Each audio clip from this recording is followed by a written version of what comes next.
The corpse has been removed from the tree. He brushes wooden flakes off his hands. Stand down and congratulate yourself. You have sided with race victory today. There has been no side choosing. We did what we had to do to keep order. He nods slowly. And what you had to do was to become a union man for all to see. Isn't Evra, the union boss, white? Don't be vulgar. White or not has got little to do with this. The race enigma runs much deeper than that. He turns his eyes towards the harbor, seemingly bored with you. Yeah, but you still serve him. How does that factor into your life? Mr. Clare is a man of vision and means. He has the will to confront international capital, something your race, naivistic communists, never did. Also, to serve is noble. It takes discipline. Your petulant individualism has only contributed to your race failure. It is lax and moronic. Individualism is my jam. Individualism. You have gotten these ideas from degenerate youth culture, have you not? You have picked them up from rock and roll songs. I've gotten it from disco, actually. Offshoots of the Seminoles people invented disco while having sex under the influence of cocaine. This is a shame upon my race. What is done is done. I am not surprised you enjoy it so much. This has happened to many of the side products of the inevitable cultural victory of the Seminoles race. Okay, I'll ask. Who are the Seminoles? The South Island race haplogroup A4A. We are the rightful masters of the Insulindian archipelago.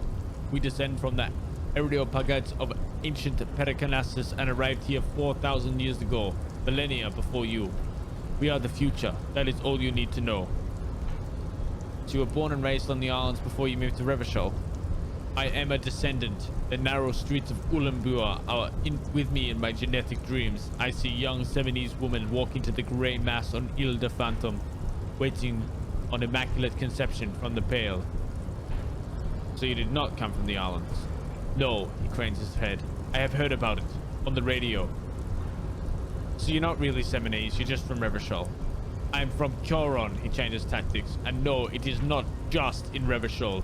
This city is central to the Seminoles strategy. Spreading through its trade networks, a culture will dominate the world. You have heard enough about our phylogenetic secrets for today. You have extinction to come to terms with. Think upon it. All right, we will.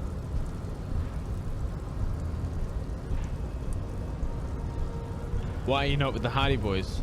I am not the first line of defense. I am the last. He looks towards the coast defiantly. In addition, these so-called Hardy Boys are an effeminate clique of bodybuilders. Their company is spiritually degrading. You're all part of the union. The Hardy manlets are on the pay of the company. I answer to the union alone, and I do this out of race heroism. Finance is an alien concept to the Seminoles. Now leave me be. I must luxuriate in the company of my woman. What are those tattoos of yours meant to mean? Racists are generally not very good examples of their race. He gestures to the lorry man down the street. Welcome to Revachol, you hear him yell at a redhead woman visiting the frit nearby. I am not like them. I am craniometric perfection. I have taken the trouble to permanently draw a phrenologic grid on my skull and features. This should dispel any doubt. You sure I'm not craniometrically superior to you? You exhibit forward projection of the jaw, indicative of schizophrenia and sexual inaccountability. From a purely aesthetic standpoint, the dimple in your jaw makes you look like a baby. This is not craniometry, just an observation. What else? It is impossible to see any more of your bone structure. It is covered in the ravages of Al Ghul. From what remains of your features, I can see fleshy lips, baldness of the head, and long arms relative to the lower limbs. This leads me to conclude you are not a police officer. You are a common criminal, an offspring of murderers and sailors from Sur La Clef and Vespa, and possibly even the degenerate sheepherders of Ubi. Interesting. So one of my ancestors was Sur La Clef and the other Vespa. Your racial heritage is uninteresting. It is the same as all Revacholians. Your parents and their parents made the decision to reproduce while under the influence of Al Ghul. That is the only reason you are here. Al Ghul is alcohol, by the way. He's right there. It's almost impossible to get it on unless you're both drunk. It's too scary when people are sober. Kim, what do you think about this? I think this racist is better than the last, but the next racist will be the really good one. That will be our lucky racist. He will grant us 3 wishes. Your pedomorphic friend has quick wits, he leans in to expect. A protruding occiput and an indented zygomatic bone. Lieutenant does not flinch. You should keep him close. The congenital defect of farsightedness does not render him a complete invalid. He still has the use of his mind. Subscribe to his advanced race theory. Let's just have a look. Conceptualization. See if we can win it. Success. Ask what kind of races are there first. Classification is core to this stuff.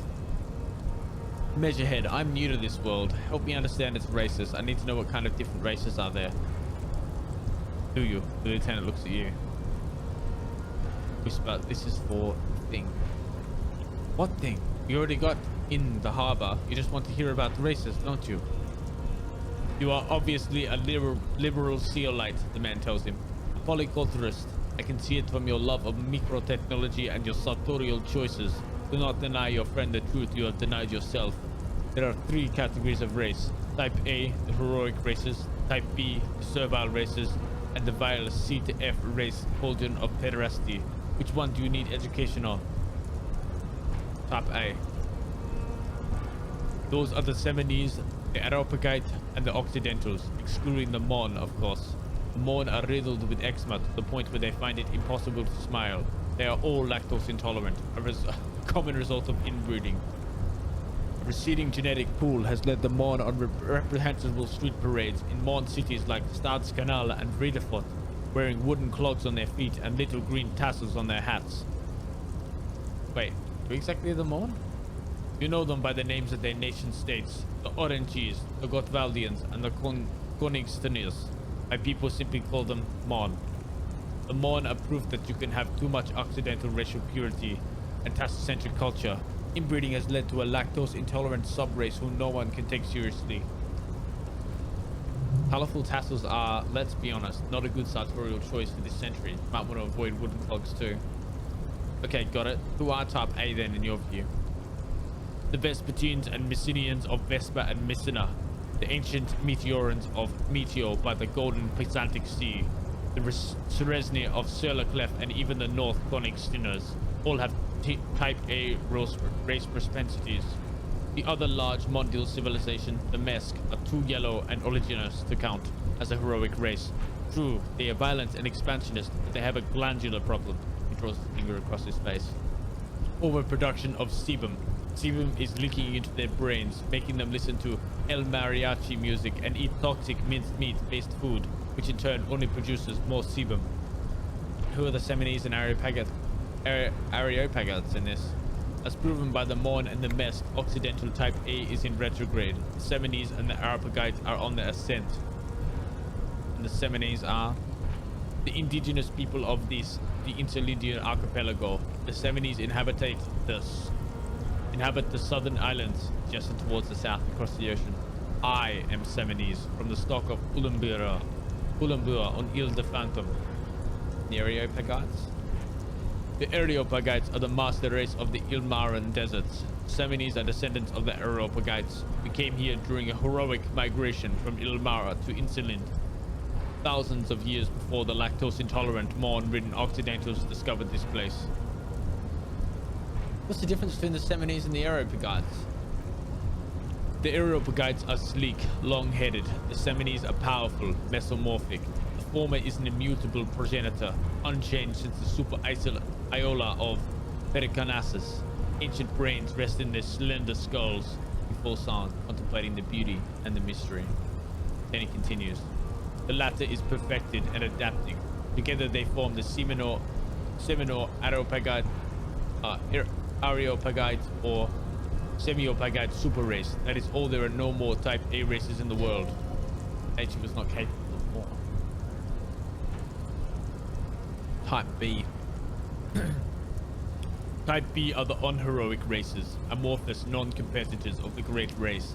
The Kyokos and the Vashulias. They are mud-colored people. Kyokos of Grad, Yugo Zimsk shits us all, are what you would call white officer in this respect.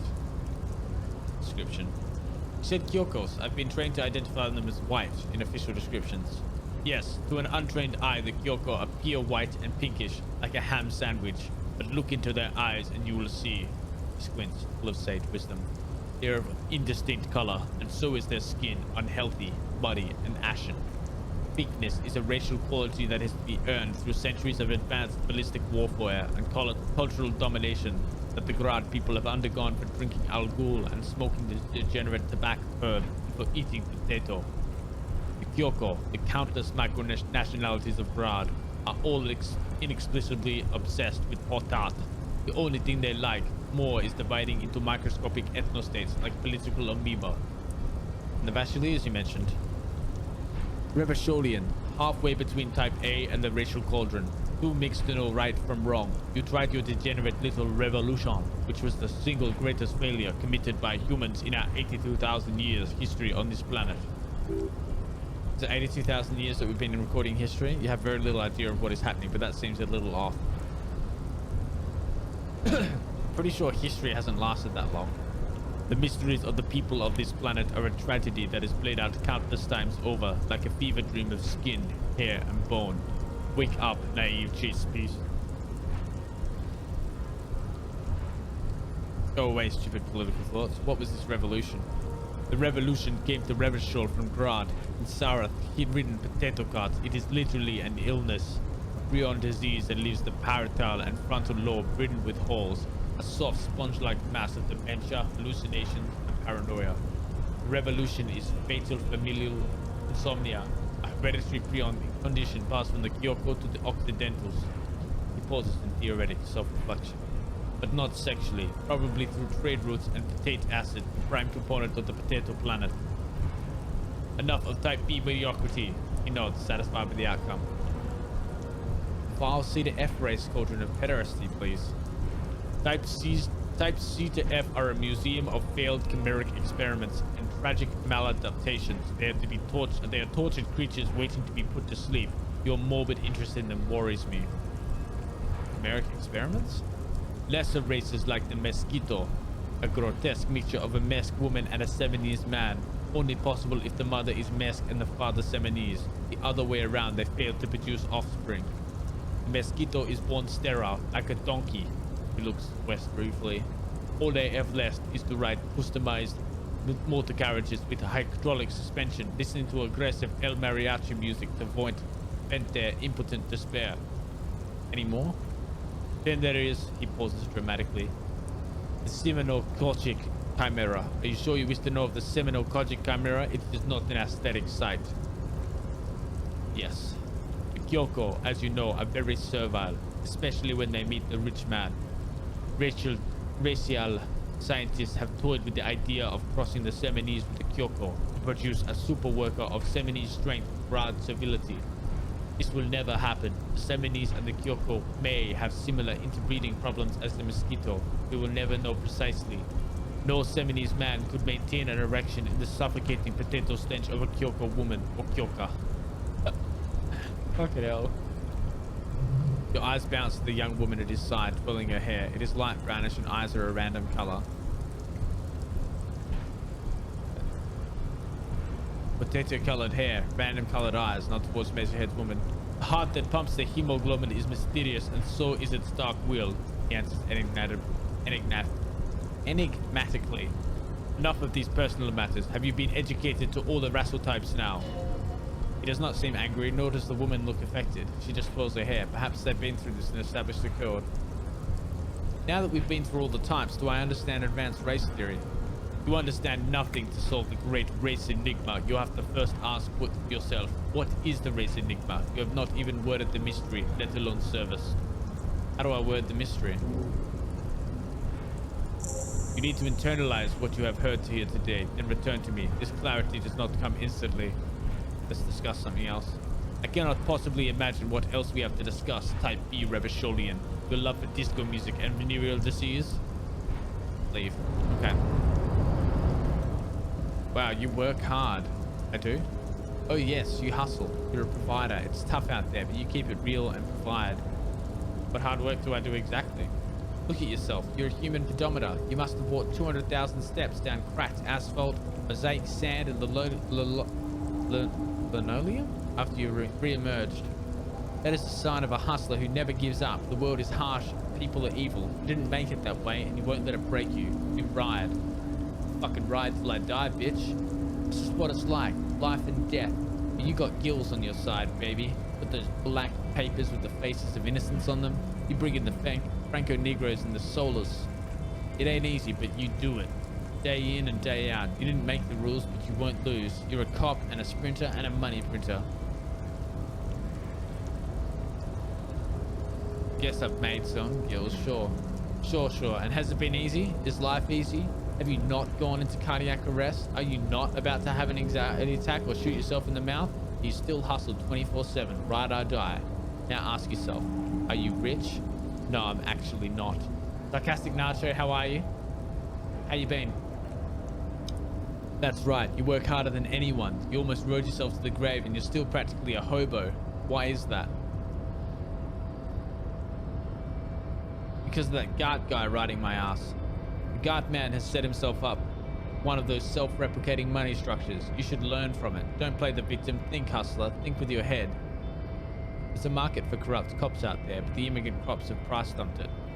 Look, the immigrants are cool. The immigrants play cool music. Everyone likes them, especially the women. Don't hate on the immigrants. They've got nothing to do with you living under a boat. I don't know. Why am I so poor? I'm good. How have you been? I've been good. Just playing a lot of FPS, and now I'm just taking a break. You haven't seen this game before? It's really cool if you like kind of very dialogue heavy games. It's very I don't know what's the word, kind of dystopian, I guess. Very dark and gritty world. Fantastically written.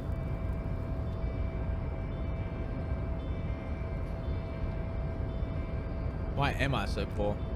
Because of the taxes. G-Man's got his jam-covered sticky fingers in your pocket, stealing from you every time you buy, sell, walk, talk, fart, so much as sneeze. Really? Every time I sneeze? Every time you wipe your ass. They got their direct and their indirect modes of taxation. Sales tax, excise duty, extraction tax, alimony. One tax that doesn't even have a name.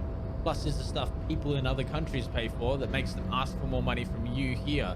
Total tax duties add up to 98% of all your money. Are you sure? That seems like a pretty big number. What are you not sure about? They're milking your nipples till they bleed. Can't you see? Aren't you sick and tired of having bloody nipples? Bleeding nipples are kind of a pain, but how will deregulation help with that? Opt in, but only a little. It's all about the tax issue, hustler. No other problem in the world is as pressing as top marginal tax rates, and don't you fucking forget it. Thought complete. Magnesium-based life form. Fuck yeah. We tell them, hell no, you're about to become a magnesium-based life form. The age of the primitive carbon man is done. No longer must mankind rely on slow working background radiation to take us further into our genetic destiny. This is the era of guided evolution, and magnesium is the key. You're the first of your species, the next step in human evolution. An advanced magnesium proto-man who mags it up, drinks it down, and sniffs it sideways. Plus 2 to volition, so magnesium receptacle glands, -1 to logic. No such thing, man. Alright, can I forget shit now? No. So that's just gonna fuck me over, to be honest. So first, if you have a side bitch ideology cooking somewhere, don't sweat it. Fighting indirect taxation for the Gotham estate is compatible with all creeds. It's cool like that. You're a cool anarchist now. Unless you don't want to be an anarchist. Whatever, stuff this meal ticket in your eye socket. Let's see if we can steal some love back from the robber barons, the customs agency, and the banditos of the insular Indian financial oversight and competition community. It's going to give me -2 for empathy, which empathy has helped me so far. So I don't know if I want that. Advanced race theory is going to give you -1. Oh no, is that just a temporary research bonus? Or -1 to drama. Massive fantastic races swirl in your head. Desert pygmies playing with their own excrement.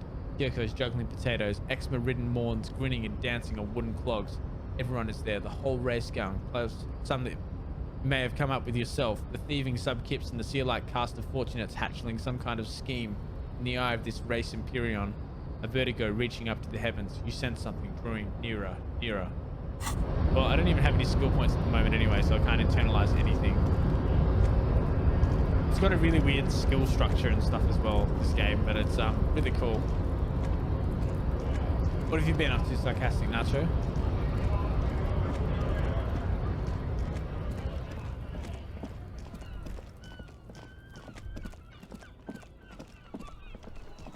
Pretty sure this guy has now gotten down the...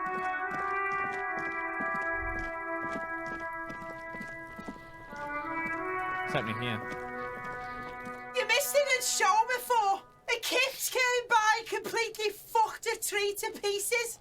Just been chilling at home really, playing through Witcher 3 again, so that's been fun. Oh, nice. I tried to play that again recently, but I just couldn't get into it. I don't know why. I really enjoyed it the first time. Give me 2 seconds, guys.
Yeah, I'm not sure why. I really liked it the first time. I don't know if I just wasn't in the mood when I played it, but I struggled.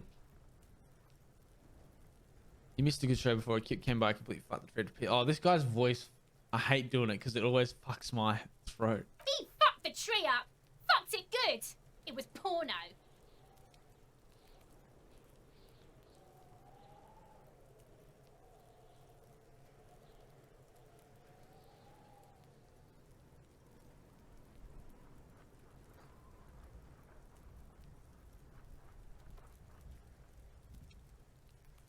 She could have been here to see it. Now I have some questions. Shoot that shit at Cuno, Piganaut. What other games have I been into lately? I've been playing a lot of Escape from Tarkov. There's a new patch coming in a couple of weeks. It's going to wipe all the progress. So I'm just stopped playing while I wait for that. And then I'll start again. Otherwise, I've kind of been in a game drought lately. That's why I was really glad I found this one. This has been really cool so far. Bit of a very different change of pace to what the stuff I normally play, so it's been good. What about you?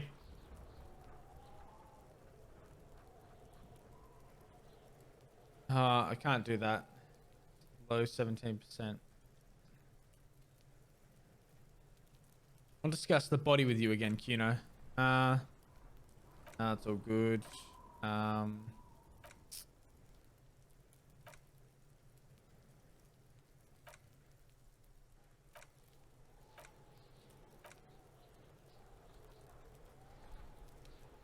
I might as well give it a go. What's going on is an ungovernable youth on your crime scene throwing around incendiary language, trying to push your buttons. Like you don't have enough on your plate. You feel like a sudden surge of self-pity coming on. God. Awesome. I've gotten back into replaying Hitman, so just going through trying to do challenges you haven't done before. Oh, sweet. Yeah. They're pretty cool, those ones. That's the, like not the old Hitman 2 and all of those ones that have the story that's like just a mission based one. Yeah.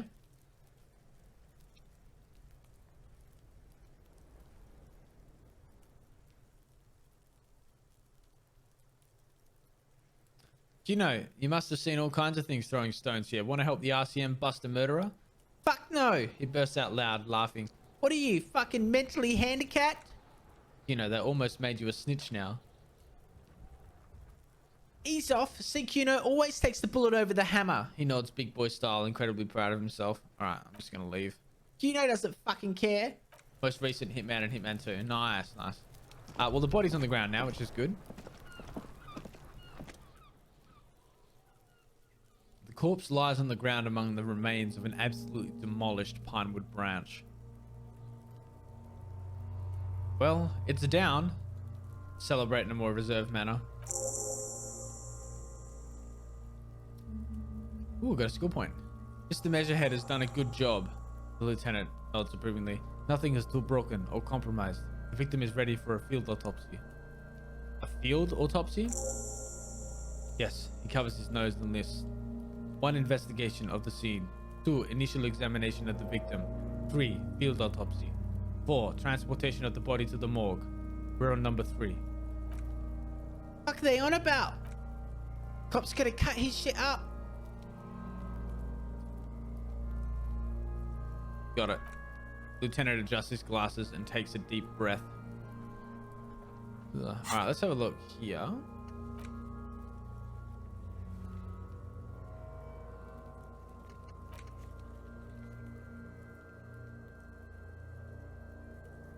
Form to be filled in 4 parts. So I've got a skill point, but I don't know if I want to pop it in here somewhere, or whether I'd be better off internalizing another thought. I unlocked one of these before. What have I got? I've got sorry cop, which I don't really want to be. 15th intertribe, which doesn't really help me much at the moment. Indirect modes of taxation. No, that's gonna. I'm gonna leave all those for the moment, actually, and I'm just gonna use my actual skill point. Voice on point. Also, this art style is sick. Yeah, it's really cool. The art of the game is one of the things that drew me into it. The voice on point. Thanks. I try and do the voices. I've had some people in chat tell me it makes it a lot more engaging, but it does fuck my throat. I didn't want to put one into logic, I think.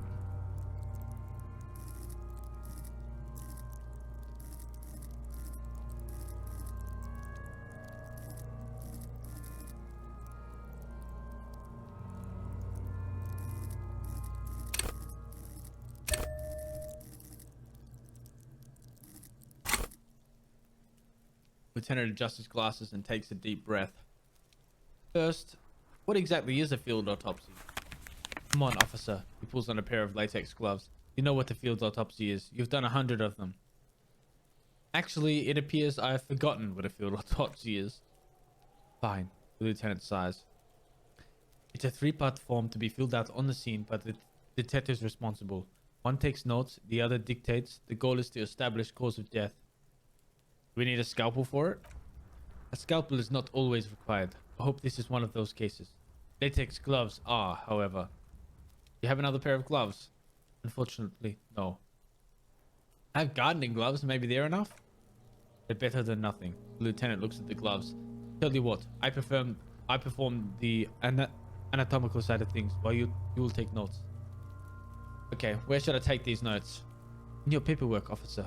Just fill out the field autopsy form. He sighs, already expecting the answer. You're not going to believe this. I think I've lost my paperwork. Now they only have one paperwork too. Officer, what haven't you lost?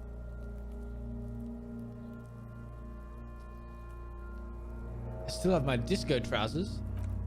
Yes, barely. He looks at his blue notebook and sighs. I can give you my paperwork. There's an autopsy form there. Several, actually, but only if it helps move things along. Let's work off yours for now. Right, the autopsy form is near the end. He hands you his notebook and his pen. Take a peek at Kim's notes. You find a moment as the lieutenant inspects the dead man's fingernails. Just a few glances. The pages are filled with a bulky freehand that's nearly illegible. Still, you can make out a case with the curious title, The Man with the Hole in His Head. Check out The Man with the Hole in His Head. This appears to be a case investigated about 3 weeks ago, a workplace accident. The titular character's wife tried to get a compensation. The company was not forthcoming. It's hard to make out if the hole was fatal. Try to understand what the lieutenant has written about the case at hand. Very hard to draw conclusions. All you can make out is that he's in a hurry to solve the case. The tempo of the handwriting says as much, that there are a lot of notes in there. Most of them are made prior to arriving at the scene in preparation. No. Search for something about you. Maybe you're imagining it, but there are some remarks in there, and they're not all negative. You're referred to as the 41st by your station number, and what? And the 41st comes off as a moderately competent detective. Maybe you are a moderately competent detective. Hell yeah. Gotta go, but glad to catch some of the stream. Thanks so much for stopping by, Sarcastic. It was great to have you. Stay safe, keep well, and I hope to see you again soon. Yeah. Oh, so here it is. What? Open the notebook at the field autopsy form. The dead man stares in silence as you crack open the ledger. The bright red paper is covered in boxes and lists describing the condition of his skins and organs in 3 parts. Above those, an 11-field info form needs to be filling out first. It begins with, begin, 1 assistant. That's you. Right, Harry Dubois. The corpse is indifferent to your scribblings, just lies there. The next box says, coroner's case number. KK 57-0803.0815. Write it down. Next, name. NA. Next, 4, date of birth. NA. 5, age.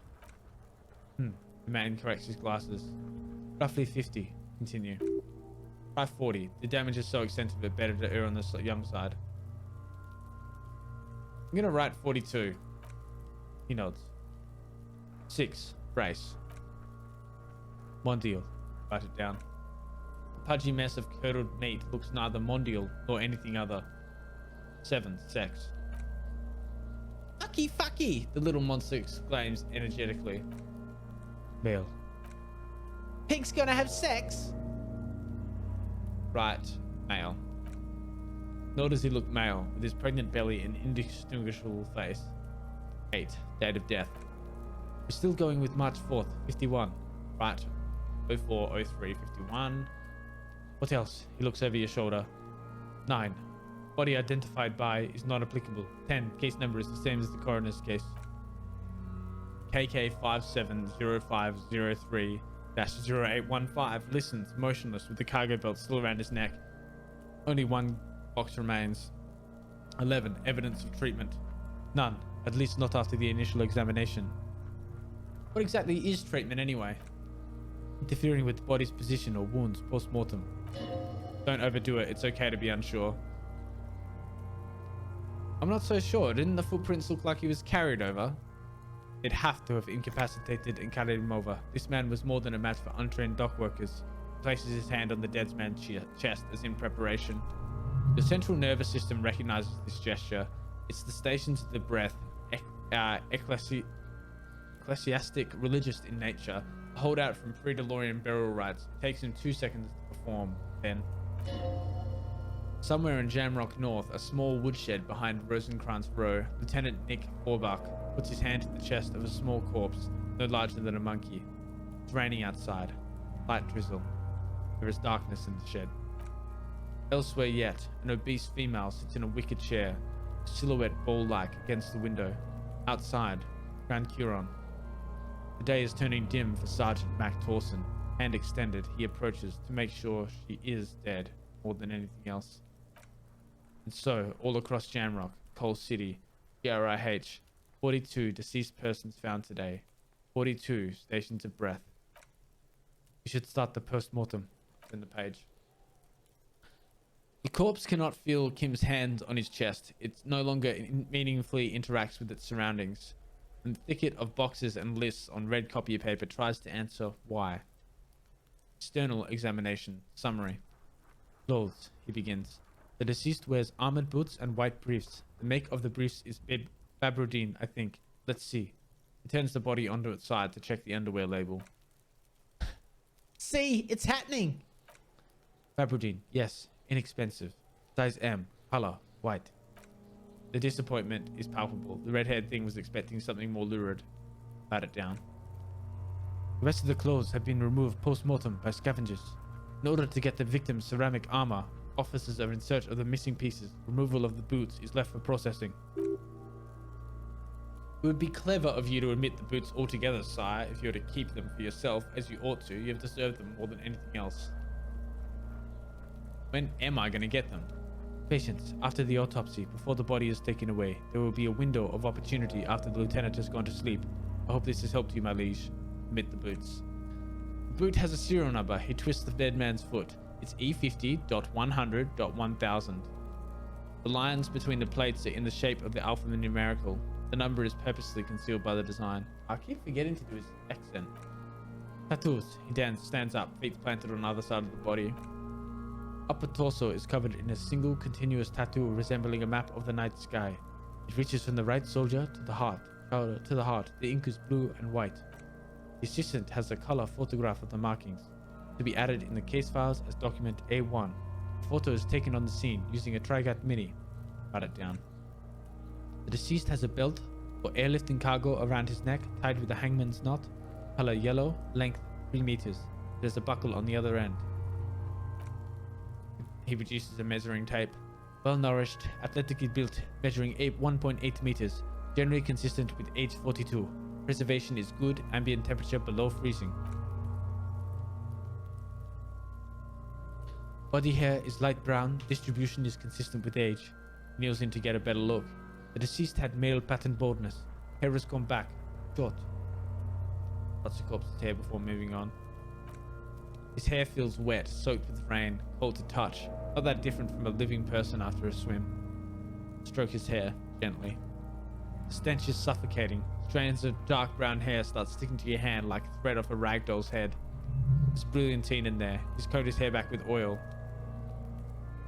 Write it down, adding the brilliantine. Lividity is consistent with hanging. The head is congested. Contusions are present on the head, chest, and thighs, consistent with stones thrown post-mortem. Low velocity. Fucking low velocity? The kid explodes. You think Kuno doesn't know what you're talking about? Velocity was fucking max. Talking shit about Kuno's velocity. The lieutenant pays no heed. In addition, there are bite marks on the face, scalp, and chest, consistent with predation. Write down. Ligature mark. The lieutenant produces a small folding knife. With the other hand pulling on the belt, he starts cutting into the polyester. The stench is horrid. After a while, it's obvious the material cannot be cut. Steel wiring, he concedes. Breathless. There's too much of it. We need to remove the belt so we can get to the ligature mark. You just got the right tool for that, the chain cutters. Oh yeah, I'm prepared. Get the chain cutters. The hanged man lets out a joyous little bubble of rot from his nose. Good thing we got these chain cutters. Pulls out the rubber gripped cutters. Always good to think ahead. Now, he points to the rope, squeezing the dead man's neck. We need to cut the belt to see the ligature mark below. Careful, with as much precision as you can. See, my pig is gonna fuck his head off. No, he ain't. See, looks blasé. Your pig's a boring fuck. Look for a good spot to cut. The belt is equally tight around the whole circumference of his neck, swelling over the edges like white bread rising from the yeast. The knot is the weak spot. The chain cutters fit in there, steady now, like a flower arranger. 2 cuts and it should come loose. +3 interfacing gave instructions. Hang on, I'm gonna pop on. Shit, I can't put it on. Should have put my gloves on. Alright, we'll give it a go. Success! After some deliberation, you sink the cutters into the knot, tying the belt together. You squeeze the rubber handles together, sweat forming on your brow. Press down. Snap. The knot is slashed. Another cut. The belt falls apart like a flower bouquet, revealing the dead man's neck and the dark red ligature mark around it. The lieutenant kneels closer, running his finger along the dark red groove until there's a gap. The rope rises to a point, leaving a gap in the ligature mark. The suspension point is in the back of the neck. Hemorrhaging is observed on the skin above and below the ligature mark. The mark is well pronounced, consistent with the drop from 1 or 1.5 meters. Write it down. Chest is intact. He presses down on it. Normal contour. Abdomen is protuberant. Pelvis intact. Genitalia. He pulls down the man's underpants. Now it's gonna happen, see? I fucking knew it. This is clearly what they've been waiting for, ever since the autopsy began. The lieutenant is trying to make it as boring as possible. Genitalia is male and unremarkable. No evidence of injury. Inspect the genitals. The dead man's penis is average size, congested from the downward collection of blood. The genitalia, the testicles are uneven in length, hanging underneath. The genitalia is greenish. Marbling is present around the crotch. Bite it down and move on. Back is symmetrical and intact. He struggles to turn the corpse on his side. Upper and lower extremities are intact, but asymmetrical. There are combat injuries on the right hand, thigh, and hip. In addition, I see smaller residual scars, too numerous to count, covering about 30% of his skin. From wounds sustained over 2, maybe more decades, dispersal and accumulation indicates long and active combat duty. This scarring is extensive, way more than a law official's. He nods. We have a real museum here, of battles, wars. Write it down. Last item, hands. He takes the man's right hand in his, inspects, and moves on to the other hand. Pick up the hand. His flesh is cold, icy. Pleased to meet you. Where are you from and what's your name? My name is... I'm only fucking with you. I know where you're from Cappadocia. And your name is Il Kobo. What can I do for you, Il Kobo de Cappadocia? It's good to hold your hand. Did you like it when I stroked your hair? I did, Kobo. I did. Reminded me of when I was just a small boy. Before this happened to my face and my body. You did me a kindness there. We should do this more often. Be close like this, I mean. Hands are clean, the lieutenant concludes. The dead man's fingers slip from your hand, cold and sausage-like. No sign of injury from struggling. Were we expecting any? I was. Maybe I'm just not seeing them. Honestly, the stench is making it hard for me to think at the moment.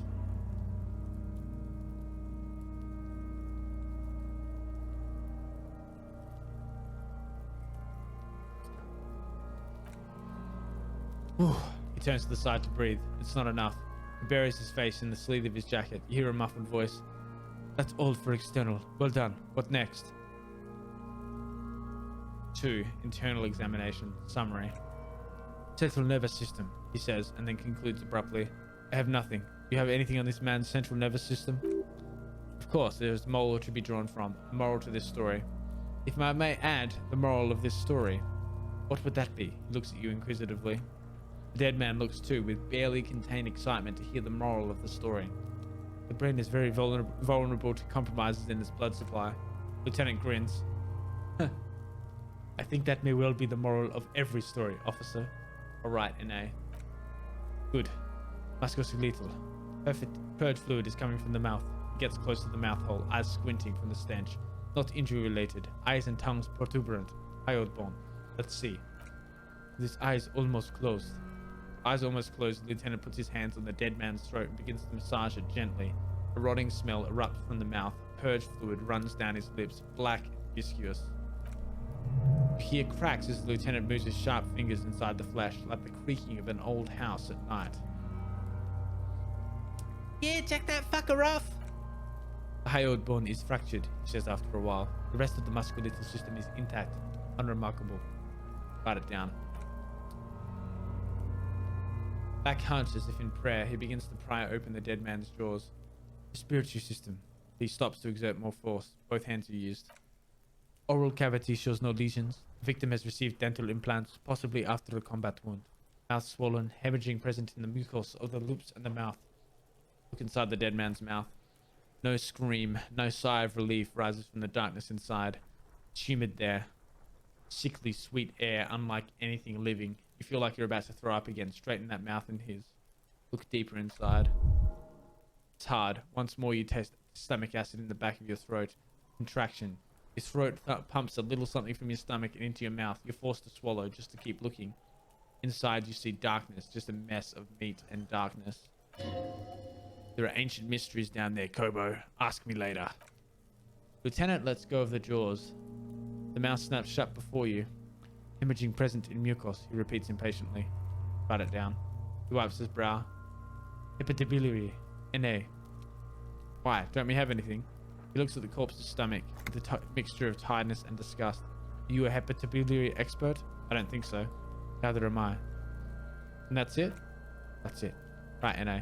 Same for toxicology and serology. NA. Both? Unless you have untapped reservoirs of knowledge there. The completionist in me wonders if there's something we could still do. Like a toxicology screening? He looks at the monster. At this stage, I doubt processing will find anything, even if he was brimming with cocaine. But still, you should add a request. Brimming with cocaine. Right, NA, and add toxicology requested. Cardiovascular. The body exhibits heavy lividity. Blood has gathered in the hands, feet, and neck. Hypostasis is visually consistent with the hanging. Write it down. Gastrointestinal. He breathes a sigh of approaching relief. This is the last field on the list. He looks around to the ground, to the pool of feces there. Then he touches the corpse's bloated lower abdomen briefly and says, digested semi-solid food in stomach, and voila. Write it down, admit the voila. What's next on the list? Description of injuries, summary. Let's see. He tilts his head back. Tilts his head. We have bite marks, contusions on head and chest, and ligature mark encircling the neck. You'll need 3 fields. Leave a 4th one too.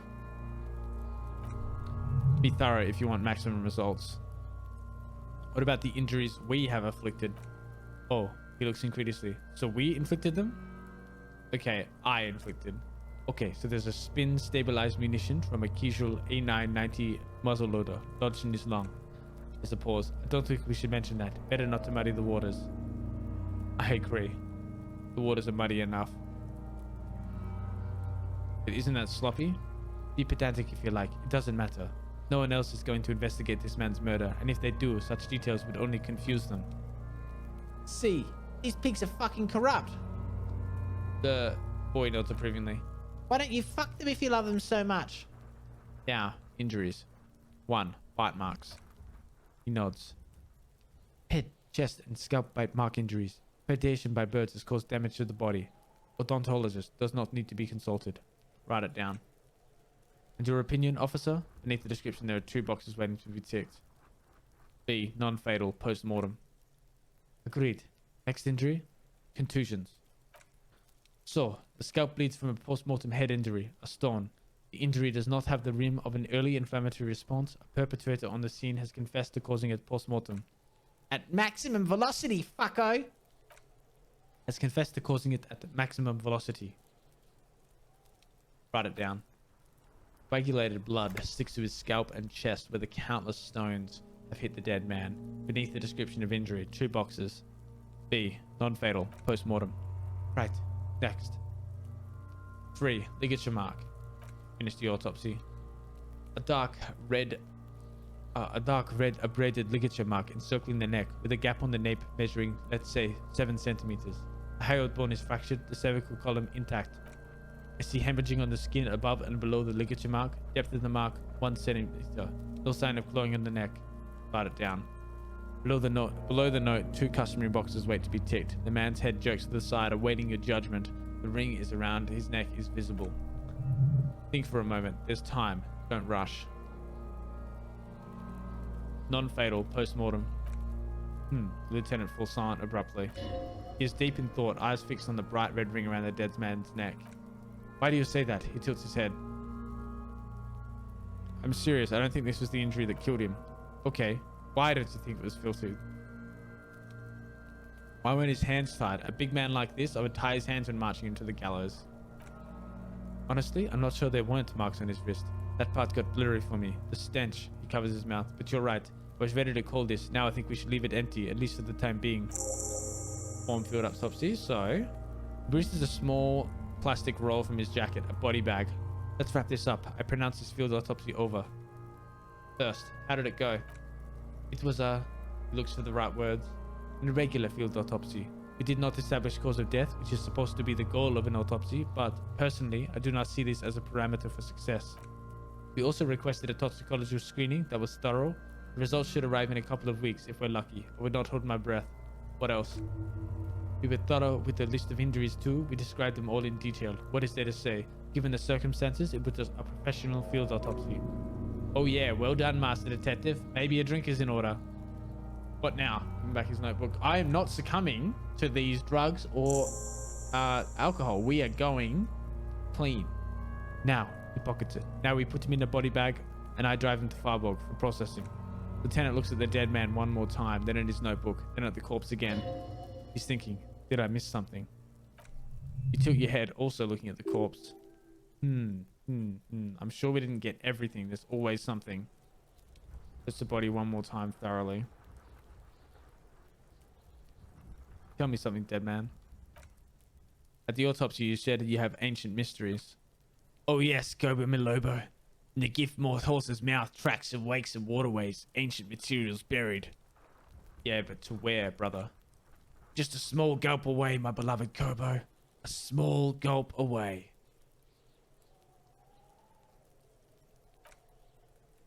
Gotta remove his boots.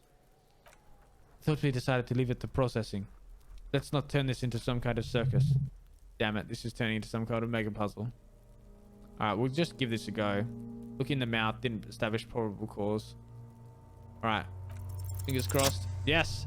Your arm reaches out and your eyes close as if by their own volition. It's dark all around. You feel cold, slippery, fresh flesh, first with your fingertips, then under the palm of your hand. What is this? His face, his cheeks, his nose, his fat, swollen lips. Like a spider, your hand crawls over his features. Everything is silent. Your fingers in his mouth. I crawl up his nostrils. They're swollen shut. You need to really push to get in. Touch something else. You're not far. It'll come to you. Keep crawling. Put your fingers in his mouth. Your oral cavity is cold and moist. A ball-like tongue attaches itself to the base of the mouth, lolling around like a scallop. You're on the right track. Play with it. This feels right. Tongue moves freely in the cavity. The mucus of the mouth is slippery, delicate to touch. From the soft meat, teeth are budding, hard pearls of bones in the gums. And in the back of the mouth, can you feel it? You're so close. Rip his jaws open now. Look in. Open your eyes and look. A vision of black and dark red death pried open by your naked hands and studded with teeth. Looks like he's laughing. Death fumes rising from the throat. And there, in the back of his mouth, above the bell of the uvula, right in the soft palate, you see a hole, barely visible to the human eye. It is swollen shut, almost vanished. No larger than 0.4 centimeters in radius. The edges appear darkened. An abrasion collar. This is what we're after. Say abrasion collar. I see it. Tim looks in. There's a pen in his hand. His notebook is open at the red pages. Kuno is silent. Touch it with your finger gently. Seed. A black trickle of liquid runs into his throat from the wound. Put your finger in. Oh, yuck. Your index fits right in there. A tight tunnel of flesh opens up. Tissue damage, wide enough for 2 fingers. As you push both in, you search through his mouth, right into his brainstem. The fuck is happening? Oh shit, see? Brainstem? Yes, that's what this part is called. Feel around first.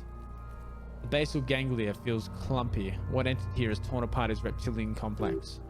This man will never sleep again, never wake. Push deeper. Your fingers slide into the remains of his limbic system. There is no resistance. It's gelatinous. The slug-like structures are damaged too. The tearing extends deep into both hemispheres. There's a cavity cut right between the hemispheres. Lieutenant answers with the sound of his pen on paper. Fucking cavity! See? Kuno's voice is hushed, quivering with awe. Push deeper. Your fingers are all the way in now, reaching towards the inside of his skull. The cavity goes further, but the entry wound isn't wide enough for the rest of your hand to follow. Wriggle in.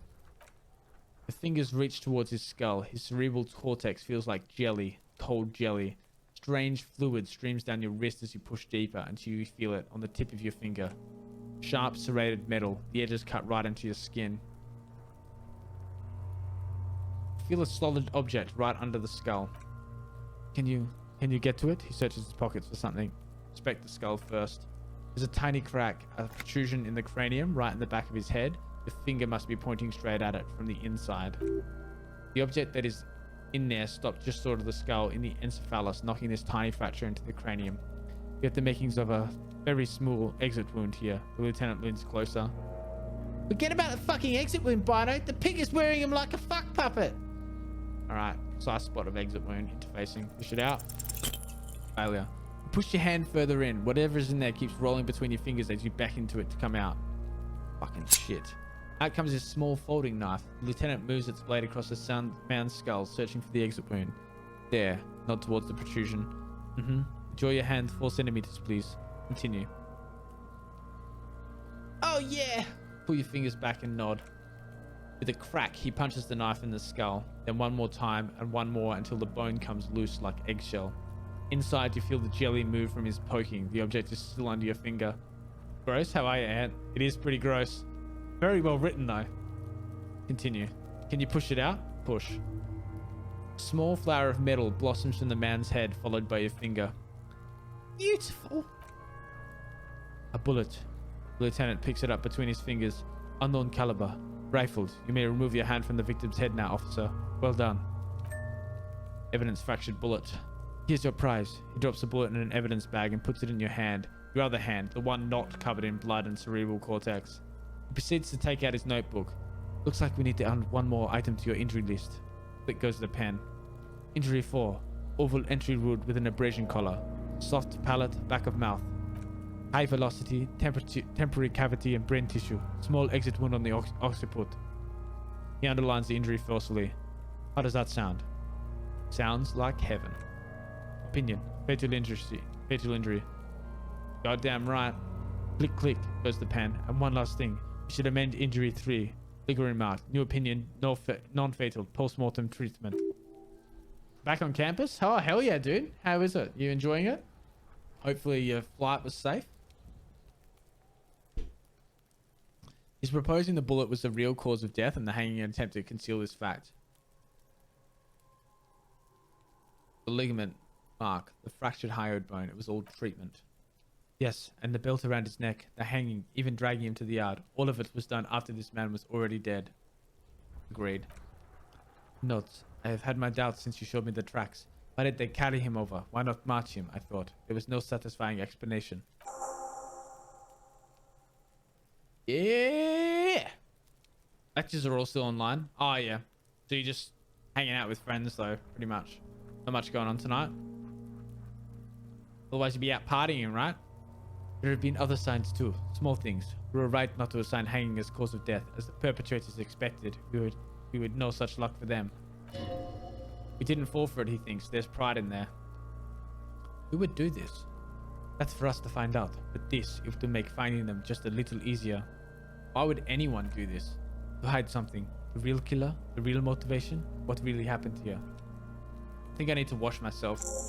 Oh, he nods. You really, really do. I'm glad to hear you say that. Your room in the whirling rag should come with a bathroom. Be sure to make use of it in the evening. Maybe the bullet holds more answers. Yes, we should take a closer look at it. Thorsten has more to tell us. This little thing could reveal much about the weapon that shot it. Cool. What happens next? Roommates are having a bit of a party, but not really my scene. Fair enough, dude. So what are you planning to do tonight? Just chill out? We bag the corpse and carry him to the holding pen of my Kinema. I can transport it into processing myself, but I will be gone for the rest of the day. You'll be gone? What should I do in the meanwhile? Work on the case. Tend to personal matters. Try not to do anything too dangerous. An officer needs backup in a neighborhood like this. I'll leave that choice to you. And one more thing. He looks you in the eye. Great work, detective. After you bag the corpse, Kim will leave the party until tomorrow morning. You can do side tasks and even the main case, but it might be more difficult. Plan his exit accordingly.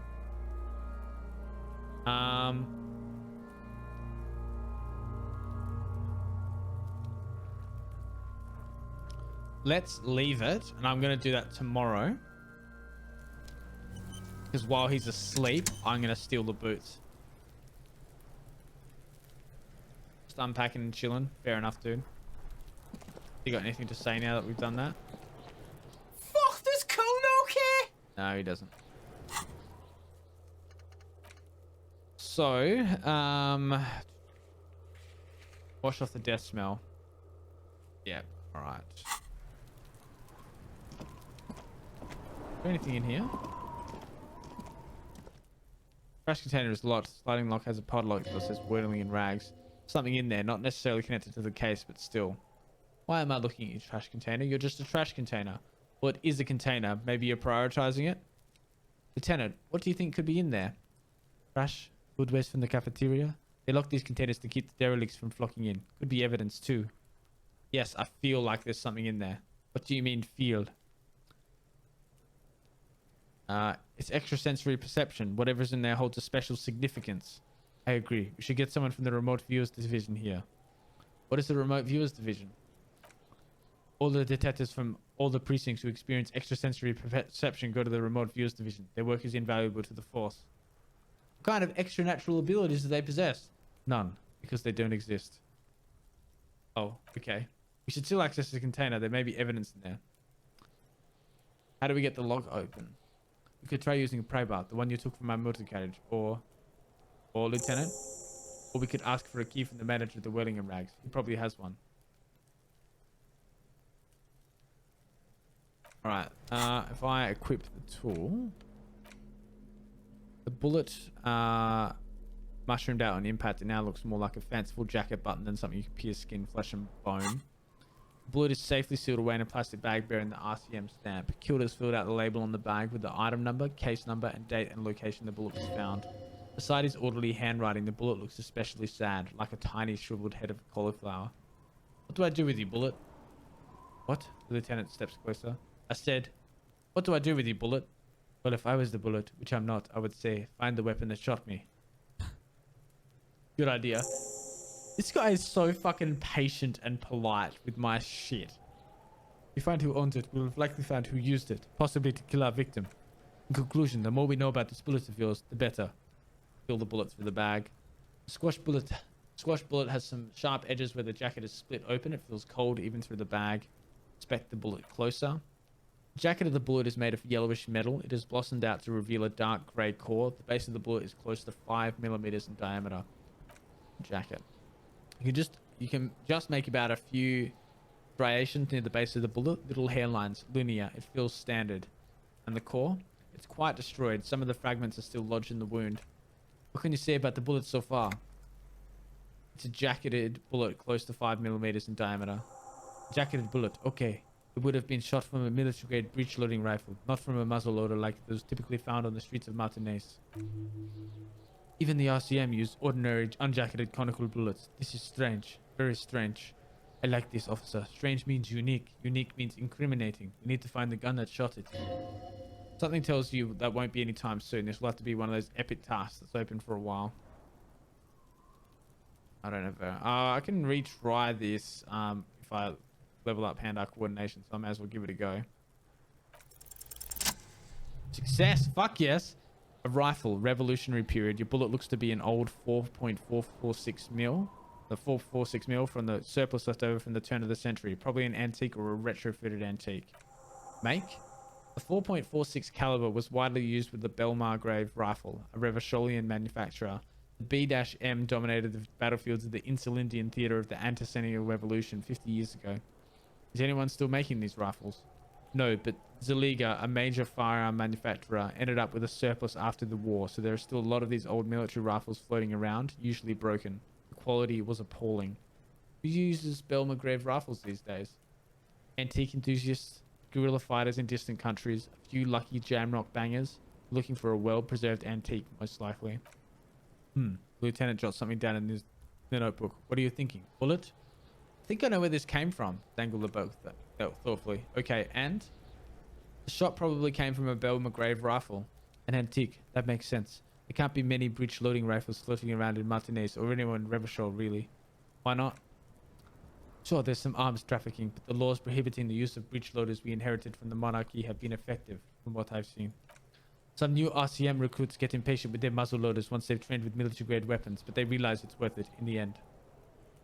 Worth what? Getting shot. Oh, it makes you consider every shot. I like it. Imagine if everyone, cops, citizens, had access to firearms that could shoot multiple rounds without pausing to reload. After the first shot, the second and third, and so on. Come much easier. Back to the investigation. Seems we're looking for an antiques enthusiast. Doesn't seem that likely, but we'll check out all possible leads. Next step, finding the gun itself. The bullet has nothing more to say. Put it away. Okay. That's good. I need to put this in my hand, and now I can open this. Ooh, I'm not very good. I'll try it, but it's not going to work. Force time isn't happening. You've jammed the pry bar under the lid, but it just isn't bending. Hang from the pry bar with all your weight. There's a creaking sound as the pry bar slides under the lid. You hang from it like a moron, huffing and puffing. Clearly the technique is wrong, but nothing else comes to mind. The fuck kind of metal is this? This is fucking shit. The quality of metal is not the problem. From what I see, it's sturdy enough. He's enjoying your little failure. He finds it amusing. He's reveling in the sweaty range of your face. That's it. I can't pry it open. Let's ask the manager for the key. This is clearly not working. Alright. I can do that. Look at a working firearm that shoots 4.46 ammo and open the trash container. I'm going to pop something into physical instrument. And then do I have another skill point? I don't think so.